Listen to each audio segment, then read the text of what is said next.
Today, we're going to talk about something we hear all the time, the free market. We're told it's this natural, fair system, kind of like gravity.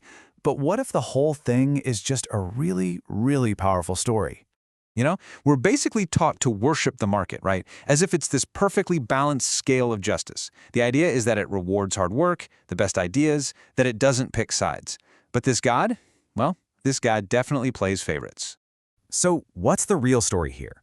What if this whole idea isn't a natural force at all, but something that was built? Something with a pretty dark and violent history. Let's pull back the curtain and see what's really going on. Okay, so forget the nice story about merchants voluntarily trading goods in a town square. That's not how it happened. The market system we live in today wasn't born out of friendly handshakes. It was forged with force. This timeline really shows the brutal steps it took to build the modern market. It didn't just appear. For centuries in England, you had the enclosures, where common lands were fenced off, literally kicking peasants off the land their families had used for generations. This created a new class of people with nothing to sell but their own labor.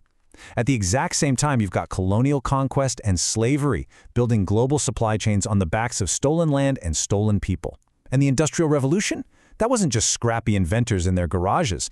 It was heavily backed by state power. The government funded the infrastructure and used its armies to protect its new industries. I mean, just look at the difference here. The myth we're told is on the left, voluntary trade, individual enterprise. But the reality on the right, it's forced displacement, state-sanctioned power plays, and stolen labor and resources. This is the key thing to get. The state wasn't some neutral referee on the sidelines. It was the architect, drawing up the plans for a game that was rigged from the very beginning.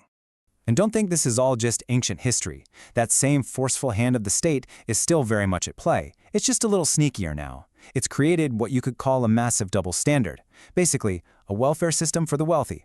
And this is the golden rule of how it works. It's a really simple formula. When big corporations or banks hit the jackpot and make huge profits, that money's private, it's theirs. But when they gamble and lose, when the whole thing comes crashing down, suddenly that's a public problem. We, the taxpayers, are forced to clean up the mess. This chart just lays that double standard out so clearly. For the elite, risk isn't really a thing. If they fail, they get bailed out. Their support comes through subsidies and tax loopholes, all very respectable, and accountability, not so much. But for everyone else, risk is all yours. Failure is a personal, moral flaw, and if you need help from the state, it's treated like a shameful handout. And we see this everywhere, right? Banks that caused a crisis get bailed out, while regular homeowners get foreclosed on. Huge corporations get billions in subsidies, but a poor family using food assistance is called lazy. This isn't a free market at work. It's a system where some players have a taxpayer-funded safety net and others are told to just try harder. Trillions. Just let that number sink in. That's how much public money was used to bail out the very financial institutions that torpedoed the global economy in 2008. Trillions for the people who caused the collapse, while millions of others lost everything. And this quote just hits the nail on the head. It perfectly captures the whole illusion. To pretend that a billionaire and a minimum wage worker are operating with the same kind of freedom in the market, well, it's just ignoring the cage that one of them is in. So, if the history is so brutal, and the present is so obviously unfair, why do we all keep buying into this myth? Well, because its real strength isn't economic, it's moral. It's a story that makes us feel like the inequality we see is actually justified. Here's how that moral argument works. It's a simple three-step trick. First, the theory. The market is a meritocracy. Second, you make a moral jump. That means rich people are virtuous and hardworking, and poor people are lazy or made bad choices. And the result? Suddenly, massive, systemic inequality doesn't look like a problem with the system, it looks like the natural, even righteous order of things. But this whole morality tale is just a distraction. It's a convenient story that hides how the machine actually works. The market doesn't just reward effort. Not even close. It rewards having capital to begin with, having access to the right people, and being close to power. All the things that most people start out without. And that's the ultimate magic trick of this myth. It takes a huge structural injustice, and it makes it feel like a personal failure.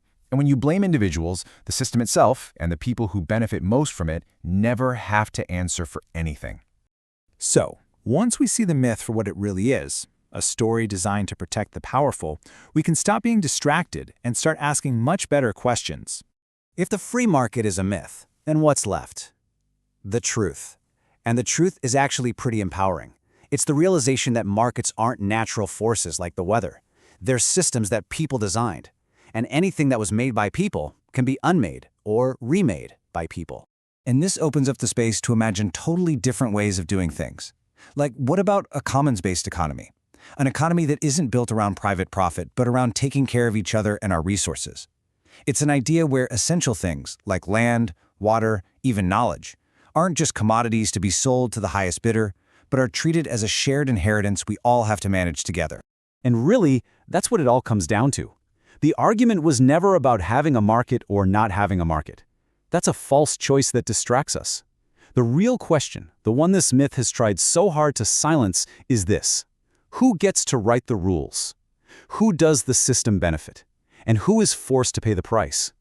The way we answer those questions, that's what will shape everything.